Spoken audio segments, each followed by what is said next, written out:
کہ ہمارے اتنے ہزار مربع کلومیٹر پہ جو ہے وہ دوسرے ملک نے قبضہ کر لیا ہے، یا کہیں کوئی پوسٹ ہوتی ہیں، کوئی ایسی جگہیں ہوتی ہیں جو ان کے ہاتھ سے نکل جاتی ہیں، لیکن وہ اس کو عوام کے سامنے بتانے سے گریز کرتے ہیں۔ تو اس حوالے سے میں سمجھتا ہوں کہ پاکستان نے یہ اس لیے اس کو چھپایا چونکہ وہ اس کے خلاف کچھ کرنے کی پوزیشن میں ہی نہیں تھے۔ اور میں پہلے دن سے یہ کہہ رہا ہوں، یہ بات تو اب بہت پرانی ہو گئی، کہ باجوہ صاحب کا جو بیان تھا اس کے نتائج خواہ کچھ بھی ہوں، لیکن ان کی بات جو ہے وہ 100% سچی تھی۔ اور جو پاکستان کی اکنامک سچویشن ہے اس میں ظاہر ہے اس کے علاوہ کوئی آدمی کو بات کر ہی نہیں سکتا، کیونکہ فوج کے اپنے کوئی انڈیپینڈنٹ ذرائع نہیں ہیں۔ الگ بات ہے کہ فوج کی بہت ساری انڈیپینڈنٹ بزنسز ہیں، بہت ساری انڈیپینڈنٹ جو ہے ان کے کاروبار چل رہے ہیں، لیکن ان کے ایسے ذرائع نہیں ہیں کہ وہ جنگ کے لیے خود اپنے طور پہ کہیں سے پیسے بنائیں۔ ظاہر ہے وہ ملک کی اکانومی سے ہی آئیں گے۔ تو اس حساب سے میں سمجھتا ہوں کہ اس میں 2 پوائنٹ بڑے پورے طریقے سے جو ہے وہ کلیئر ہو گئے۔ ایک تو اس پہ اب کوئی کلام نہیں رہا، یعنی اس پہ آپ کوئی اعتراض نہیں کر سکتے کہ پاکستان یہ ریئلائز کر چکا ہے ایز اے انسٹیٹیوشن، خصوصاً پاکستان کی ملٹری، کہ اس طرح کی اکنامک سچویشن میں ہم جو ہے وہ انڈیا کے ساتھ کوئی جنگ نہیں لڑ سکتے، اس لیے ہمیں امن کی طرف بڑھنا چاہیے۔ ایک یہ چیز ہے، اور دوسری چیز یہ ہے کہ یہ جو امن کے حوالے سے انہوں نے ایک جو ہے وہ آئیڈیا کریٹ کیا، اس کو 2 طریقوں سے آپ دیکھ سکتے ہیں۔ ایک تو انفیکٹ ممکن ہے کہ امن جو ہے وہ ہوا ہو،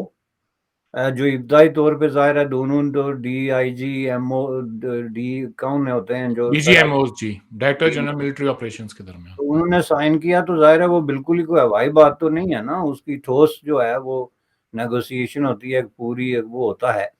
لیکن اس کے بعد جو پھر وائلیشن شروع ہوئی، ظاہر ہے اگر آپ انڈیا سے پوچھیں گے کہ یہ وائلیشنز کیوں شروع ہوئی تو اس کا جواب وہ کیا دیتے ہیں کہ جی یہ چونکہ سرحد کی دوسری طرف سے جو ہے انفلٹریشنز ہو رہی ہیں، تو اس کے لیے ہمیں پھر جو ہے وہ فائرنگ کرنی پڑتی ہے۔ یہی جواب ہے نا، other than that they have no answer. اب سوال یہ پیدا ہوتا ہے کہ کیا پاکستان نے حسب سابق ایک جو ہے وہ معاہدہ سائن کرنے کے بعد، جس کو آپ پیس پیکٹ کہہ لیں یا وقتی طور پہ ایل او سی پیس پروسیس کہہ لیں، جو نام دے لیں، تو اس کے بعد کیا اپنی روایتی پالیسی جو ہے 2 قسم کی، یا تو جو ہے وہ جو انفلٹریشن کرنے والے لوگ ہیں ان کو فیسیلیٹیٹ کیا، یا ان سے صرف نظر کیا، دیٹ مینز کیا ان کو اگنور کیا کہ آپ لوگ جو مرضی کرتے رہیں، چونکہ تیسرا تو کوئی آپشن بچتا نہیں ہے۔ تیسرا آپشن تو یہی ہے نا کہ پھر اگر وہ اپنے معاہدے پہ پورے طریقے سے عمل کرتے ہیں تو ظاہر ہے اس کی ٹرمز اور کنڈیشنز میں تو یہ پہلی ٹرم اور کنڈیشن ہے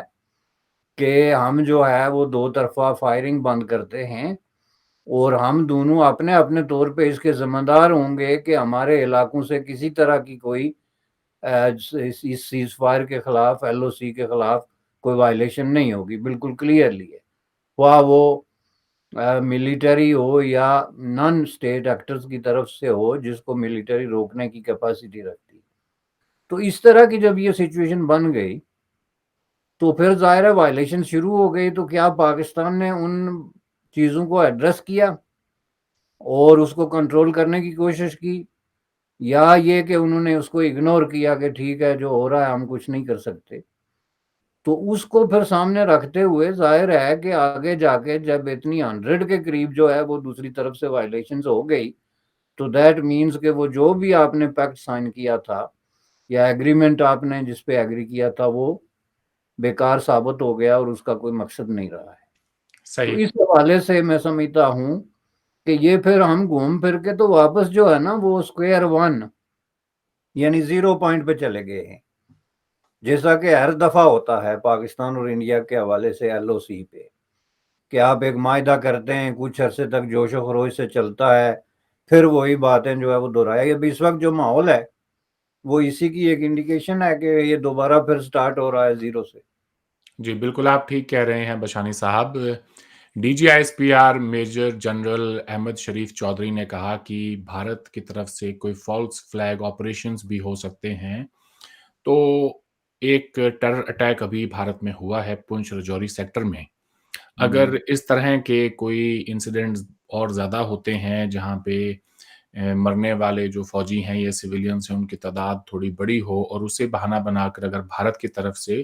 کوئی آرمی آپریشن کیا جاتا ہے تو یہ کیا اسی کی طرف اشارہ کر رہے ہیں؟ اس کا مطلب یہ ہے کہ ماضی قریب میں جو ہے جو بھی واقعات ہوئے ہیں وہ ٹھیک اسی طرح کی یہ جو صورتحال ہمارے سامنے پلوامہ جیسی پھر سے ہو سکتی ہے۔ بالکل جناب، اس کے چانسز موجود ہیں اور یہ چانسز اس لیے بھی موجود ہیں کہ یہ جو انسیڈنٹ ہوا ہے پونچھ میں، جو فارمر اسٹیٹ آف پونچھ کے ایک علاقے میں، اس کو جس طریقے سے پاکستان میں جو ہے وہ ڈسکس کیا جا رہا ہے وہ کوئی بہت زیادہ جو ہے وہ ہوپ فل یا آپٹیمسٹک ہونے کا نہیں ہے۔ اس میں پاکستان کے بہت سارے جو تجزیہ کار ہیں وہ بڑا کھل کے یہ کہہ رہے ہیں کہ یہ کوئی دہشت گردی کا واقعہ نہیں ہے جی، بلکہ یہ کشمیریوں کی طرف سے جو ہے وہ ایک بغاوت یا یوں کہہ لیں کہ ایک طرح کا سیلف ڈیفenس ہے یا ایک آزادی کی لڑائی ہے جس میں اس نے جو ہے وہ فوج پہ حملہ کیا ہے، اور اس کو میڈیا جو ہے وہ ہائی لائٹ کر رہا ہے، یہ نہیں کہ اس کو میڈیا جو ہے وہ ڈسکریج کر رہا ہے، جس سے آپ دیکھ سکتے ہیں کہ ایک مائنڈ سیٹ جو ہے جو پہلے ایک پس منظر میں چلا گیا تھا گزشتہ 2-3 سالوں کے دوران، اس کو دوبارہ جو ہے وہ ایک طریقے سے توانائی یا انرجی دینے کی جو ہے وہ کوشش کی جا رہی ہے، جس کا دوسرا مطلب جو ہے کہ وار مونگرنگ۔ اب یہ بحث بنیادی طور پہ جو ہے وہ میں سمجھتا ہوں کہ یوز لیس ہے، کہ یہ دہشت گردی کا واقعہ نہیں ہے چونکہ اس کی یہ وجوہات ہیں۔ دہشت گردی سے اس کو صرف ایک صورت میں ایکسکلوڈ کیا جا سکتا ہے، جب کسی خطے میں عوام کی قیادت میں کوئی ریبیلین ہوتا ہے اور عوام اس کو لیڈ کرتے ہیں اور عوام اس کو پھر جو ہے وہ لے کے تو کسی بھی طریقے سے اس کے خلاف ریزسٹنس کرتے ہیں، خواہ وہ ہتھیاروں کے ذریعے ہو یا ڈیموکریٹک پروسیس کے ذریعے ہو۔ یہ جو کچھ پونچھ میں ہوا اس کا عوام سے کوئی دور دور تک کوئی تعلق ہی نہیں ہے، کوئی لینا دینا ہی نہیں ہے۔ یہ ایک آئسولیٹڈ قسم کی فنڈامنٹلسٹ قسم کے جو گروپس ہیں، ملیٹنسی والے گروپ یا جہادی گروپ یا اس طرح کے جو ہے وہ اسلامی بنیاد پرستی پہ بلیو کرنے والے گروپ، جن کا باقاعدہ ایجنڈا جو ہے وہ صرف خون خرابہ اور انارکی کی سچویشن کریٹ کرنی ہے which is totally against the interest of the people۔ تو اس کو پھر اس طریقے سے آپ ٹرن دے کے پیش کریں کہ یہ عوام کی کوئی بغاوت ہو گئی، تو میں سمجھتا ہوں کہ یہ کشمیریوں کے ساتھ بہت بڑا دھوکہ ہے، اور یہ دھوکہ پہلے بھی ہوا تھا 1980s کی ارلی میں، کہ جب وہاں پہ جو ہے وہ کشمیری سڑکوں پہ نکلنا شروع ہو گئے تھے، اور انفیکٹ جو ہے وہ بہت سارے لوگ اس میں as a people, as a عوام انٹرسٹڈ تھے، تو اس کے جواب میں اس وقت جو ہے وہ یہ بنیاد پرست گروپ جو تھے اسلامسٹ، ان کی مشرومنگ شروع ہو گئی، اور یہ تاثر دیا جانے لگا کہ جموں کشمیر کے سارے لوگ ہیں ہی کوئی اسلامک فنڈامنٹلسٹ، چونکہ جب آپ ایک جھنڈا لہرائیں گے، ایک اسی طرح کا نعرہ لگائیں گے اور عوام کی آواز کو پیچھے دھکیل دیں گے تو اس کا تاثر تو یہی ابھرے گا۔ تو یہ اس طرح کی دوسری سچویشن ہے، تو اس لیے میں سمجھتا ہوں کہ یہ بالکل کلیئر ہے کہ یہ اب وار مونگرنگ اس لیے بھی شروع ہوگی کہ پاکستان کی اس وقت جو ملٹری ہے اس کے لیے ایک بہت بڑا چیلنج بن گیا ہے۔ ایک تو عوام کی رائے عامہ، کہ عوام نے جو ہے وہ اب ایسی باتیں کرنی شروع کر دی ہیں کہ ہم آپ کو 70 سال سے اس لیے نہیں پال رہے ہیں کہ آپ آخر میں ہمیں جواب دے دیں کہ ہم تو جنگ لڑ ہی نہیں سکتے، تو آپ تیاری کس بات کی کر رہے تھے، یا اس طرح کے سخت الفاظ جو بیان کیے جا رہے ہیں، اس کو تھوڑا سا کول ڈاؤن کرنے کے لیے ایک محدود پیمانے پہ ایک جنگی ماحول جو ہے وہ کریٹ کیا جائے گا، اور پھر اس میں جو ہے وہ اس طرح کی چیزیں ڈسپلے کی جائیں گی کہ جی we are able to fight and we have enough means and strength and power and muscles to do that. یہ جو ہے پروبیبلی اس طرح کی سچویشن لگتی ہے۔ تو آپ یہ کہہ رہے ہیں کہ ہو سکتا ہے یہ بیانیے کی حد تک ہو کہ وہ عوام کے اندر یہ تاثر دینا چاہتے ہیں پاکستانی افواج کہ جی ہمارے ٹینکوں کو، ہماری بندوقوں کو کوئی ابھی تک جنگ نہیں لگی ہے، ہم آگے جا کے اور دشمن کی ٹیریٹری میں جا کے، یہی بات آصف یہ جو ہے Ahmed Sharif Chaudhry D G S P R نے کہا کہ we'll take the battle into India's territory, تو کیا ہم یہ اسی کی شکل مانے جو ابھی اٹیک ہوا ہے پنچ رجوری سیکٹر کے اندر، پیپلز اینٹی فاشسٹ فرنٹ جس نے اس اٹیک کی ذمہ داری لی ہے، تو نیوز یہ ہے کہ جیش محمد یا لشکر کا ہی ایک انہی سے ہی جڑی ہوئی ایک تنظیم ہے، بلکہ وہ نئے نام سے آپریٹ کر رہے ہیں۔ تو انہوں نے پورا باقاعدہ بتایا کہ جی کس طرح سے پلان کیا، کیسے ایگزیکیوٹ کیا اور یہ ساری چیزیں۔ کیسے دیکھتے ہیں آپ جموں کشمیر کی سیکیورٹی سچویشن کو آج؟ دیکھیں جی، پہلی بات یہ ہے کہ یہ سارے گروپس جو ہیں یہ انٹرنیشنلی دہشت گرد قرار دیے گئے ہیں، اور ان کو دنیا کے مختلف ملکوں میں باقاعدہ بین کیا گیا ہے، اور یہاں تک کہ پاکستان بھی ان میں سے بعض کو بین کرنے پہ مجبور کیا گیا یا ہوا، جس کے نتیجے میں اب یہ بحث ہی کوئی نہیں رہی کہ یہ کسی طرح کے کوئی آزادی کے لیے لڑنے والے لوگ یا کسی عوام کے کاز کے لیے لڑنے والے لوگ ہیں، چونکہ ان پہ تو اب کوئی بحث ہی نہیں کر رہا سوائے خود ان گروپوں کے یا پھر ان کے پیچھے بیٹھے ہوئے جو ان کے فیسیلیٹیٹر ہیں، باقی تو سب اس پہ کلیئر ہیں۔ تو اب یہ گروپ جو ہے، انہوں نے جو اس کو ایک ماڈرن نام دے دیا اینٹائی فاشسٹ فرنٹ، اس کی وجہ سے یہ حقیقت تو نہیں بدل سکتی نا کہ اس کے پیچھے جیش محمد یا لشکر طیبہ جیسے خوفناک قسم کے اسلامسٹ جو ہے وہ گروپ بیٹھے ہیں، اور جو اسلامسٹ گروپ ہیں ان سے زیادہ فاشسٹ جو ہے وہ دنیا میں کون سی کوئی طاقت ہو سکتی ہے یا قوت ہو سکتی ہے یا آرگنائزیشن ہو سکتی ہے جس کے خلاف آپ یہ جسٹیفائی کریں کہ آپ اس کے خلاف جو ہے وہ طاقت کا یا ہتھیار کا استعمال کر سکتے ہیں۔ تو میں سمجھتا ہوں کہ یہ ایک بڑی کلیئر سی سچویشن ہے، اور میں یہ بھی سمجھتا ہوں کہ اس کا جو نیکسس بنتا ہے نا جی اکراس دا بارڈر پاکستانی زیر انتظام کشمیر کے اندر، وہ بھی بڑا کلیئر ہے۔ ان گروپوں سے تعلق رکھنے والے لوگ جو ہیں وہ سرے عام گھومتے ہیں اور اسلحہ اٹھا کے گھومتے ہیں۔ پچھلے دنوں میں ایک نوجوان نے ایون ایک جلسہ عام میں جو ہے وہ بندوق لے کے، تو وہ ایک آدمی کو جو ہے اس نے ڈرانے کی کوشش کی، ایک سپیکر کو، اور اس کا جو ہے وہ کوئی خفیہ واقعہ نہیں بلکہ آن کیمرہ باقاعدہ جلسہ عام میں وہ دیکھا گیا۔ اس طرح وہاں کئی محلوں اور گلیوں میں لوگ جانتے ہیں کہ یہ لوگ ہیں جو افغانستان سے آئے ہیں یا جہاد سے واپس آئے ہیں، یہ لیس ہیں خطرناک قسم کے اسلحہ کے ساتھ، ان کے ہائٹ زوٹس ہیں، اور یہ اوپنلی سب سے بڑی بات یہ ہے کہ اپنے پروگرام کرتے ہیں۔ ایک چیز یہ ہے، دوسری چیز یہ ہے کہ کچھ ایسی ایگزامپلز ہیں جس میں کہ بڑے بڑے ناؤن قسم کے لیڈرز جو ہیں جن کو انٹرنیشنلی دہشت گرد قرار دیا گیا ہے، وہ فریلی موو کرتے ہیں سٹی آف مظفر آباد اور اراؤنڈ اور ان سائڈ آف دیٹ سٹی۔ تو اس میں اگر پاکستان یہ کہے کہ یہ جی ہمارا اس میں ہاتھ ہے ہی نہیں، یا ہم اس میں رسپانسبل نہیں ہیں، یا ہم اس کو نہیں روک سکتے، تو یہ تو کوئی مانے گا نہیں۔ تو اس سچویشن میں یہ ایک پرابلم ہو گیا ہے کہ اگر انڈیا اس کے خلاف کوئی سخت ایکشن لیتا ہے تو پاکستان اس کو ڈیفینڈ نہیں کر سکتا کسی بھی انٹرنیشنل فورم پہ کہ جی اس میں جو ہے وہ ہمارا طرح کوئی ہاتھ نہیں ہے۔ اور دوسرا یہ ہے کہ پاکستان کی اس وقت جو اکنامک سچویشن ہے وہ اتنی گمبھیر ہے، اور جس طریقے سے پاکستان اس وقت جو ہے وہ اندر انٹرنلی جو ہے وہ دہشت گردوں کے خلاف لڑائی لڑ رہا ہے، اس میں اگر وہ انڈیا سے کوئی اس طرح کا جو ہے وہ محاذ کھولتا ہے تو میں سمجھتا ہوں کہ یہ ایک سوسائڈل قسم کی اٹیمپٹ ہوگی آن دا پارٹ آف پاکستان، اور یہ ایک سیلف ڈسٹرکٹیو قسم کی کوشش ہوگی